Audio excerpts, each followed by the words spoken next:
इमाम गज़ाली से किसी ने पूछा कि कौन से दुनिया में लोग होंगे जिनके अंदर सबसे ज़्यादा हसद पाया जाएगा। तो आपने तीन किस्म के लोग बताए। आपने कहा कि ये तीन किस्म के लोग होंगे जिनमें सबसे ज़्यादा हसद पाया जाएगा और ऐसे लोगों से आप बच के रहना अपनी ज़िंदगी में। जब पूछा गया कि वो कौन से तीन लोग हैं, तो आपने फरमाया बड़े ओहदे वाले जो होंगे उनमें आप सबसे ज़्यादा हसद पाएंगे ज़िंदगी के अंदर। यानी बड़े ओहदे पे जो भी लोग मौजूद होंगे, अगर आपको कोई वफाकी वज़ीर मिलेगा तो वो ये समझता होगा कि मेरी औकात तो इससे ज़्यादा थी, मुझे इससे ज़्यादा जो है वो उसका ओहदा मिलना चाहिए था, लेकिन मुझे ये मिला। वफाकी वज़ीर कोई होगा या इससे अगला ओहदा दे देंगे तो वो कहेगा कि जी मैं तो वज़ीर आज़म बनने के मैं हक में था और मेरा हक असल में वो था, तो इसलिए मुझे वो मिलना चाहिए था।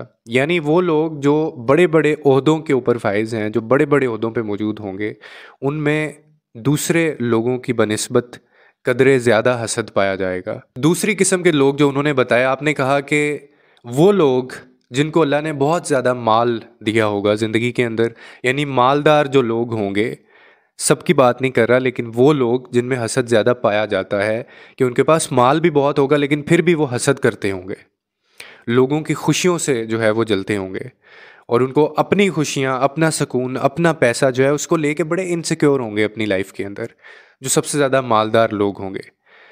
कि उसकी एक बड़ी वजह ये है कि गरीब ने गरीब से क्या जलना।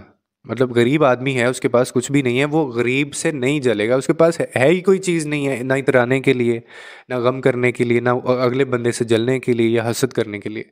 तो मालदार लोग जो ज़िंदगी में होंगे आपके, वो उनमें आप देखेंगे बुग़्ज़ ज़्यादा रखेंगे एक दूसरे को लेके, हसद ज़्यादा रखेंगे। नहीं, गरीबों के दोस्त भी गरीब, वो अगर 4 रोटियां भी होंगी ना तो वो 2 रोटियां जो है वो मिल बैठ के बांट के खाने के ऊपर वो ज़्यादा समझेंगे।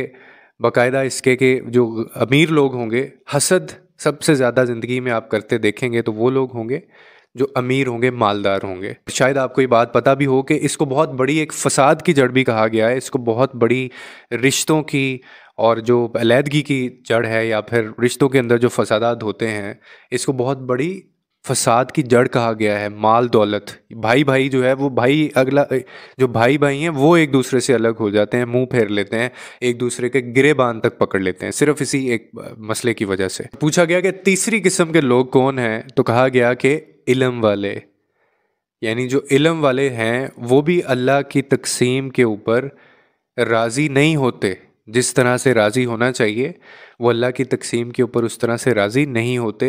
कहीं ना कहीं आपको हसद करते नज़र आएंगे। ये जो तीनों किस्में आपको बताई हैं, ये सारे ऐसे नहीं होते, लेकिन आप ज़्यादा तादाद इन लोगों की अपनी ज़िंदगी में देखेंगे और इन लोगों को आप पाएंगे जिनके दिलों में हसद होगा एक दूसरे को लेकर। क्योंकि इल्म वालों को भी यही लगता है और ये लगेगा कि क्योंकि उनके पास इल्म ज़्यादा है, उनको अल्फाज ज़्यादा आते हैं, उनके पास जो है वो ज़्यादा काबिल हैं, उनको हर चीज़ का पता है, उनको हर चीज़ का नॉलेज है, तो वो हर चीज़ को वो डिज़र्व करते हैं, हर चीज़ के वो अहल हैं और हर चीज़ उनको मिलनी चाहिए।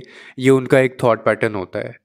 इसीलिए उन लोगों में भी हसद ज़्यादा पाया जाएगा। यानी खुदा की तकसीम के ऊपर ये हमेशा कभी ना कभी आपको गिला करते नज़र आएंगे और ऐसे लोग कभी खुश नहीं हो सकते। जैसे एक सहाबा इकराम ने नबी पाक सल्लल्लाहु अलैहि वसल्लम से पूछा कि या रसूलुल्लाह, इज़्ज़त कैसे मिलेगी अगर हम चाहें कि लोग हमारी इज़्ज़त करें, और इज़्ज़त हमें अल्लाह कैसे देता है? तो आपने आगे से फरमाया, आप सल्लल्लाहु अलैहि वसल्लम ने आपने कहा कि खुदा की जो तकसीम है, अल्लाह ने जो जो चीज़ें तुम्हें अता की हैं, तुम उस पर राज़ी हो जाओ, उसकी तकसीम पे राज़ी हो जाओ, अल्लाह तुम्हें इज़्ज़त भी दे देगा। इतना सा काम है जो हमें करना है, खुदा की तकसीम पे कोई गिला नहीं करना। आपके हिस्से में जो जो चीज़ आई है ये अल्लाह की अता है, वो जिसको चाहे दे देता है, वो जिससे चाहे ले लेता है। जिसको दी है उसको आपने ये नहीं समझना कि ये इसका कोई अपना इसमें कमाल है। जिसको नहीं दी उसको भी ये नहीं समझना कि शायद इसकी अपनी हरकतों की वजह से इसको ये चीज़ें नहीं मिली। ये उसकी अता है अल्लाह की, वो जिससे चाहे दे दे, वो जिससे चाहे ले ले।